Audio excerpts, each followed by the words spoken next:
আজকে এমন একটি আমল নিয়ে আলোচনা করব ইনশাআল্লাহ, যে আমলটি করলে আল্লাহ তাআলা আপনাকে বড় বড় 4টি রোগ থেকে হেফাজত করবেন।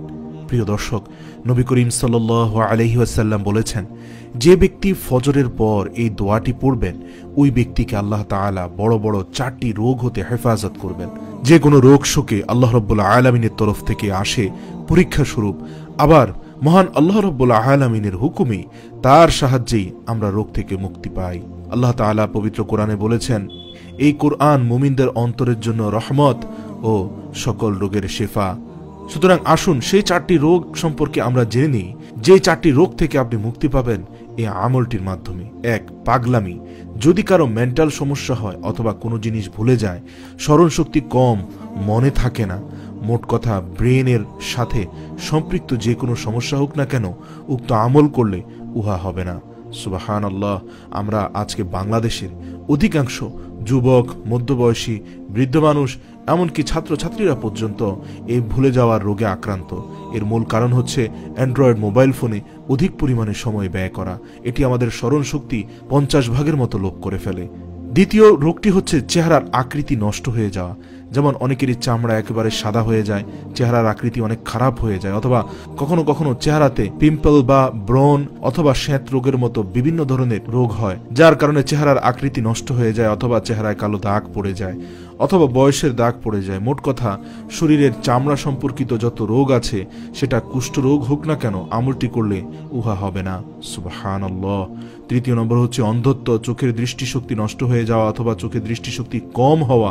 চোখের দৃষ্টিশক্তি একেবারে নেই এই রোগে আক্রান্ত না হলেও চোখের দৃষ্টিশক্তি কমে যাওয়া, এই রোগে অধিকাংশ মানুষ আক্রান্ত হচ্ছেন বাংলাদেশে, যার কারণে তাদেরকে চশমা ব্যবহার করতে হয়, আর যেটি ব্যক্তিগত জীবনে বড় ধরনের একটি বোঝাও অনেকের কাছে মনে হয়। কিন্তু উপায় নেই, যেহেতু দৃষ্টিশক্তি কম, আপনাকে তা ব্যবহার করতেই হবে। সুতরাং উক্ত আমলটি করলে চোখের কোনো রোগ থাকবে না ইনশাআল্লাহ। 4 নম্বর হচ্ছে ফাজিলের রোগ। ফাজিল এমন রোগকে বলা হয় যার ফলে মানুষের হাত পা অবশ হয়ে যায়। মোট কথা শরীরের সকল কমজোরি দূর হয়ে যাবে ইনশাআল্লাহ, কোনো প্রকার কমজোরি থাকবে না। প্রিয় দর্শক, এবার চলুন জেনে নেই এত বড় বড় রোগ থেকে বাঁচার দোয়াটি কি। মুসনাদে আহমদ তাবরানী শরীফে হাদিসটি উল্লেখ হয়েছে। নবী করিম সাল্লাল্লাহু আলাইহি সাল্লাম বলেন, যে ব্যক্তি ফজরের নামাজের পর 3 বার এই দোয়াটি পড়বে, আল্লাহ তাআলা 4টি রোগ হতে তাকে মুক্তি দিবেন। দোয়াটি হলো সুবহানাল্লাহিল আযীম ওয়া বিহামদিহি ওয়া লা হাওলা ওয়া লা কুওয়াতা ইল্লা বিল্লাহ।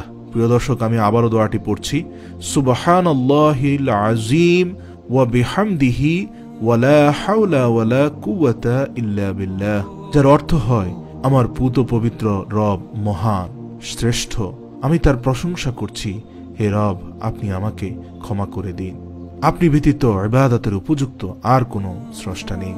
প্রিয় দর্শক, প্রতিদিন এই দোয়াটি ফজরের পর 3 বার পড়লে আল্লাহ তাআলা তার চেহারা নুরানি বানিয়ে দিবেন, ব্রেন শক্তি মজবুত করে দিবেন, দৃষ্টিশক্তি বাড়িয়ে দিবেন, শরীরের দুর্বলতা দূর করে দিবেন এবং শরীরের শক্তি বাড়িয়ে দিবেন। এই দোয়াটি 3 বার পাঠ করার পর হাদিসে আরেকটি দোয়া পাঠ করার গুরুত্ব দেওয়া হয়েছে। দোয়াটি হলো, আল্লাহুম্মা হদিনি মিন ইনদিকা ওয়া আফিদ আলাইনা মিন ফাদলিকা ওয়া আনশুর আলাইয়া মির রহমাতিকা ওয়া আনজিল আলাইয়া মিন বারাকাতিক। এই দোয়াটিও একবার পড়তে পারেন। আল্লাহ রাব্বুল আলামিন বেশি বেশি সহিহ হাদিসের উপর আমল করার এবং মৃত্যুর আগের দিন পর্যন্ত সিরাতাল মুস্তাকিমের উপর অবিচল থাকার তৌফিক দান করুক। আমিন।